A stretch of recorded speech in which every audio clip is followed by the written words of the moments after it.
fears, the longings, the despairs, the desperate loneliness, all that's part of our past knowledge.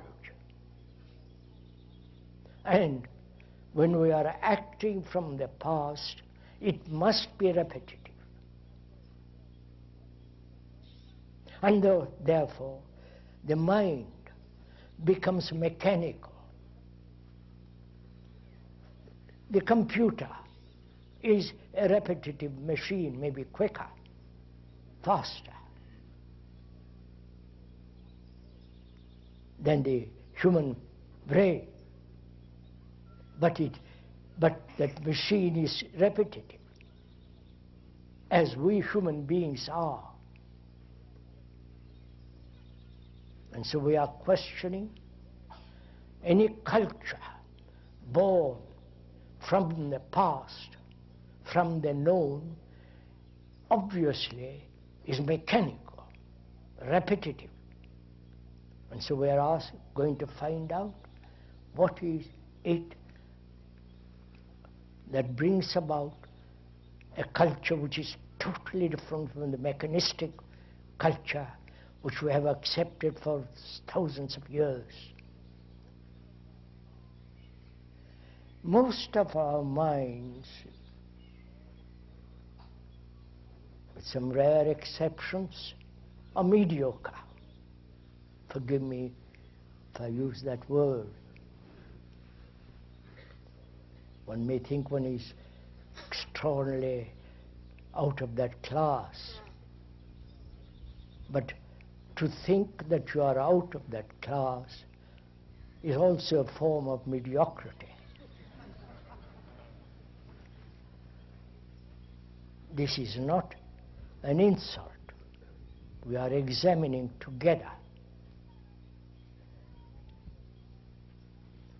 What is it to be mediocre? The word mediocre comes from Greek Latin. Climbing halfway up the mountain.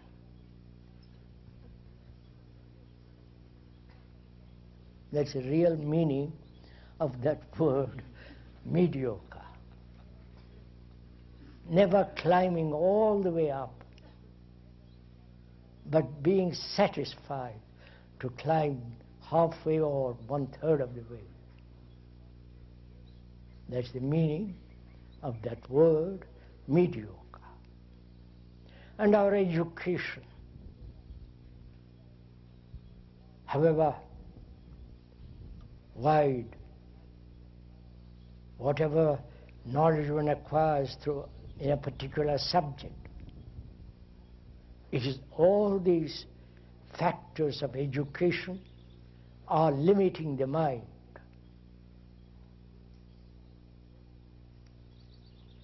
Have you noticed how, especially in this country which is spreading this fact all over the rest of the world, how specialists, scientific specialists, the doctors, the surgeons, the philosophers, the psychologists and so on, they are ruling each one of us.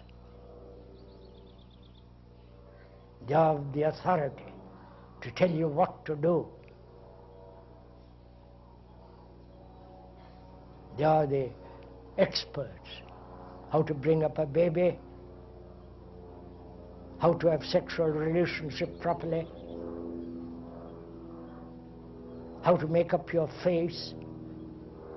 They are these authorities, and we all obey them.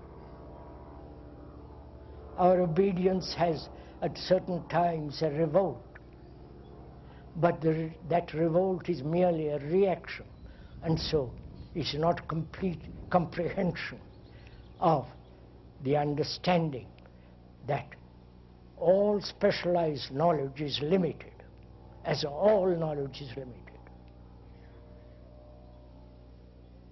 And a culture born out of this limitation is no culture at all.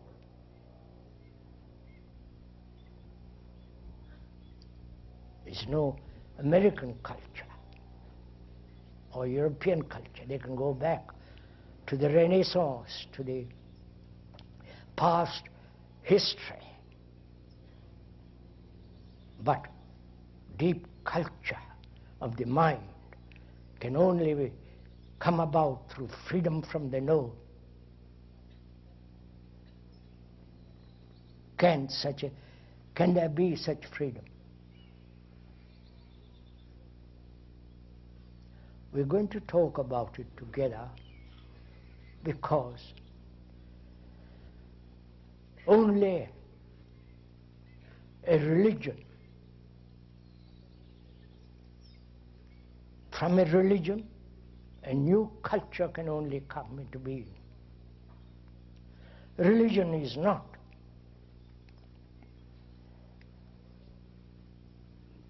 the authoritarian, the accepted form of religion. The state religion, the religion of belief, of faith, of dogma, of rituals, of worship as symbol, that's not religion, obviously.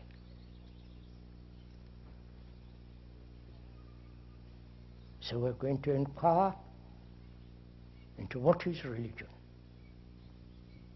Do you understand? It is we inquired into fear, into the nature of that extraordinary thing called love, whether human beings can ever end their suffering, their misery, their anxiety. And also, we should inquire together into what is religion.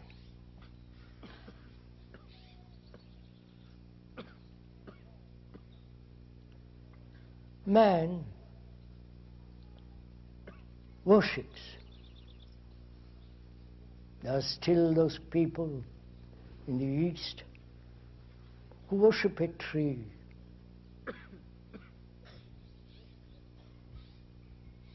who worship a mountain.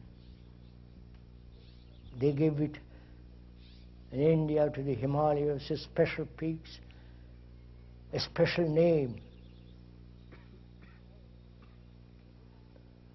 And they worshipped at one time the earth, the trees, the heavens, the sun, as the Egyptians did.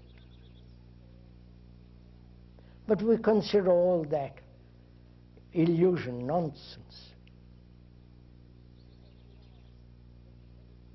And as we are so terribly sophisticated, we worship a symbol, pray to that symbol, to that savior, or as in India, it's another form of the same thing.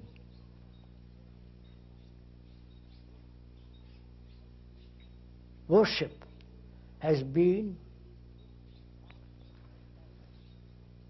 part of human life from the ancient of days.